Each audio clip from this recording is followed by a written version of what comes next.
Have you ever seen these beautiful white wildflowers growing everywhere, even popping up in your yard, and wondered what they are and maybe if you can eat them? Technically, yes, you could eat it, but I think that there's another way of preparing this plant that makes it shine even more.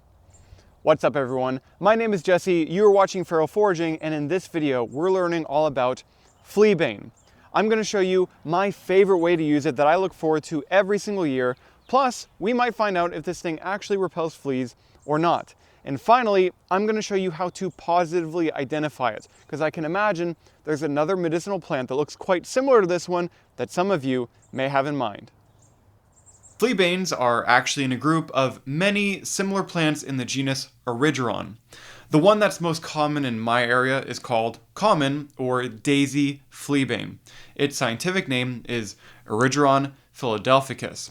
But other similar members in this group can be used the same way as this one as well. And don't worry, I'll show you how to distinguish other plants from these ones.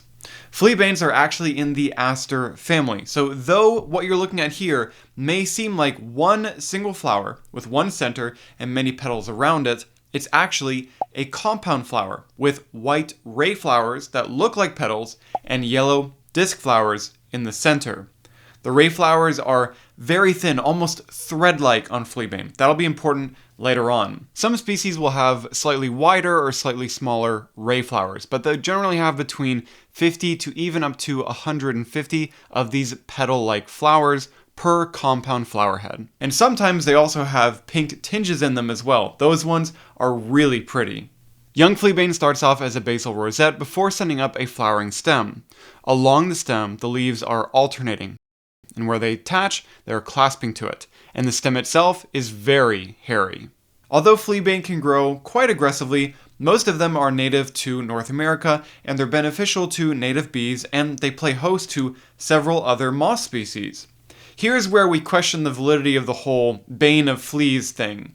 If you smell the flowers and the rest of the plant, they do have something of a resinous quality, a resinous aroma, so I think that people imagine that this would keep fleas away. But at least according to this Audubon Society book, they're claiming that that is not the case. However, they may attract predatory insects that could feed on fleas and other pests, so there are a lot of reasons to keep it around. And I've personally seen them visited by many different insects. Because they are so abundant, it would be difficult to overharvest them. What I generally do is I'll take no more than about a third of what's around me, and I usually gather just the flowering tops. That's the part of the plant that I like to use the most. So why don't I show you exactly how I do that?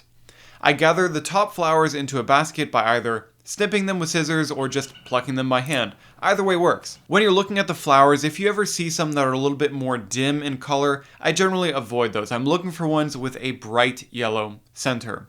And then I dry them with my dehydrator, which really improves the flavor, and it allows me to store them long term. From there, we are ready to make a wildflower tea. It should be noted that Fleabane should not be consumed if you are pregnant, as this could potentially cause issues.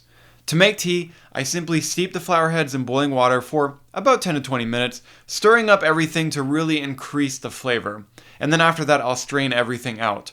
I love the taste of these, and because it really isn't bitter or astringent or anything like that, I don't even think that it needs honey to sweeten it. The flavor is somewhat resemblant of that resinous aroma, and to me it is really, really pleasant. Like I said before, I look forward to this one every year. When doing research for this video, I also looked into Fleabane and saw that the Cherokee used it as a poultice for headaches. In the spring, I often get allergy-related tension headaches, so I thought that I would give this a try. I gathered some of the leaves and stems and then chopped them up extra fine, and I pressed them all with my hands. What I'm making here is really just a quick poultice. We probably want to crush them up even more with something like a mortar and pestle if we were making a full poultice, but nonetheless I got a cloth and I put the herbs on it, and then I applied that directly to my forehead. So, did it work? Well, it's always hard to say with these things, but either way, I found the cooling feeling of the plant to be quite relaxing, and I needed it a lot. But what about lookalikes? To me, the closest looking plants in terms of the flower structure are what are called true asters. They're in the genus Aster or Symphotrichum, which is a North American aster.